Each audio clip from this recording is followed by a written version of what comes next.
हर वक्त तो इसका ध्यान पीटीआई के जलसों में होता है। जलसों से ध्यान हटेगा तो ही ढंग का खाना बनाएगी।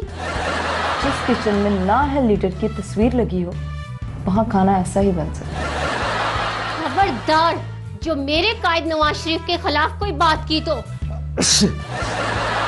माँ जी, आप भी कमाल करती हैं। खाना वो अच्छा बना सकती है। आप बस किचन में इमरान खान की 2-3 तस्वीरें लगा दो। खाना तो मैं होटल से भी मंगवा लूंगी, पर किचन में इमरान नियाजी की तस्वीर नहीं लगाने दूंगी। तुमने बिगाड़ रखा है इसको। माँ जी, मैं तो उसे बहुत समझाता हूँ। समझाने के अलावा मैं और कर भी क्या सकता हूँ।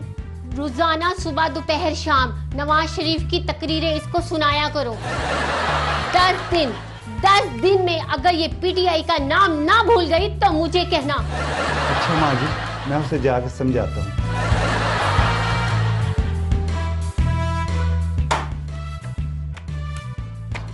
कीमे वाला नान खिलाओ उसको ताकि अकल ठिकाने आए उसकी।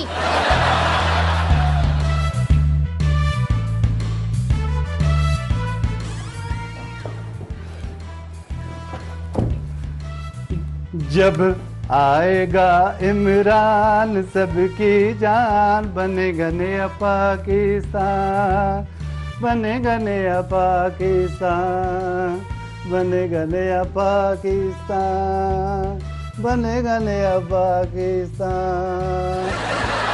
बेगम, तो माँ जी की बात को बुरा ना मनाया करो। वो थोड़ा पुराने ज़हन की है ना। बेगम, आपने वो गाना सुने? जितना भाई इमरान खान जितना है, दूजिया जमाता फिर बड़ा पिटना। जितना भाई इमरान खान जितना, दूजिया जमाता फिर बड़ा पिटना। जित जावे हुण तेरी ते अज मेरा जी करदा है। इमरान खान दे जलसे च नचने नू अज मेरा जी करदा। हमारे सब दिलों की धड़कन नवाज शरीफ, हमारे सबके दिलों की धड़कन नवाज शरीफ, हमारे सबके दिलों की धड़कन नवाज शरीफ, हमारे सब